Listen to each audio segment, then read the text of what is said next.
আজ অনেক ব্যক্তি মিডিয়াতে বসে আছে, বাইবেল নিয়ে অল টাইম বসে আছে 24 ঘন্টা।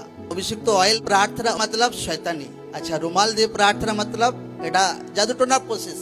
আমাকে লোকরা বলু এখানে ঈশ্বরের বাক্যতে লেখা আছে কিনা, কোথায় লেখা আছে? বাক্যতে লেখা আছে। এই জন্য লোকদের জীবনে বাক্যের নলেজ থাকা দরকার আছে, এই জন্য লোকদের জীবনে বাক্যের জ্ঞান থাকা দরকার আছে। কারণ পবিত্র আত্মা যে আছে কারোর চাকর নয়, পবিত্র আত্মা সে নিজস্ব স্টাইলে কার্য করে। এই জন্য যখন লোকরা আজকাল বাক্য যখন জ্ঞান থাকে না, নলেজ থাকে না, আর উটপাটাং লোকরা বলতে শুরু করে, আচ্ছা ওখানে তো ভাই অয়েল ব্যবহার করা হয়, আচ্ছা ওখানে তেল ব্যবহার করা হয়, ওখানে এ ব্যবহার করা হয়। বাইবেল পড়ে দেখো ঈশ্বর কি কি না তার আত্মা দ্বারা কাজ করেছে। লোকরা ভাবে যে না জাদুটোনাওয়ালা এরকম করে, নো, আগে ঈশ্বরের লোকরা এটা করেছে ঈশ্বর আত্মা দ্বারা, তারপর জাদুটোনা লোকরা সেটা নকল করেছে। হালেলুয়া।